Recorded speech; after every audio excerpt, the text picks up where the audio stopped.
And authorities tonight have designated today's shooting as a terrorist attack, one that targeted the Jewish community on the first day of the Jewish holiday known as Hanukkah, in which you said thousands of people were in attendance today on what was a very busy weekend down at Bondi Beach. In the middle of summer for us.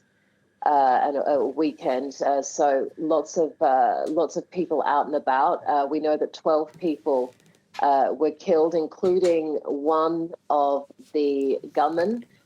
29 people were injured, including 2 policemen.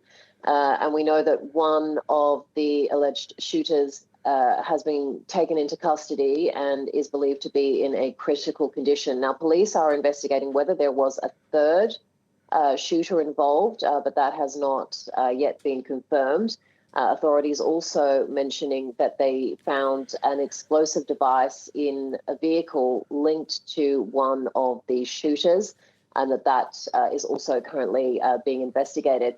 Authorities also identifying one of the gunmen. His name is Naveed Akram. He is from southwest Sydney, and it is believed that his home is currently being raided by police this evening. So the investigation is ongoing, obviously early stages. It's being led by counterterrorism police. Intelligence, though, say that one of the shooters, at least one of the shooters, was known to them, but not in a, quote, immediate threat perspective. Now, Richelle, I mean, this kind of incident is really rare in Australia, which means it's obviously coming as a shock not only to the Jewish community, but to the entire country really at large. What else have we heard from Australian officials in terms of reactions? Well, we heard from the Australian Prime Minister there earlier, Anthony Albanese, saying that this was a devastating act of evil anti-Semitism. Politicians from across the divide have, called this attack appalling, despicable, cowardly.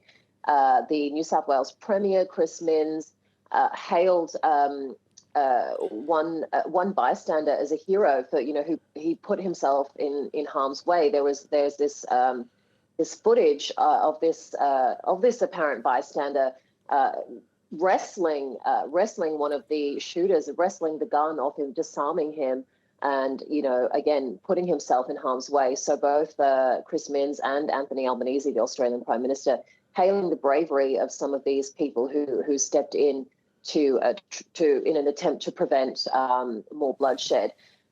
We've also heard from some Muslim groups here in Australia just condemning this attack, saying that they're heartbroken and saying that any attack on any community is an attack on all of us, and that we must stand together in solidarity and reject violence in all its forms. So yeah, this is a community just in shock and in mourning.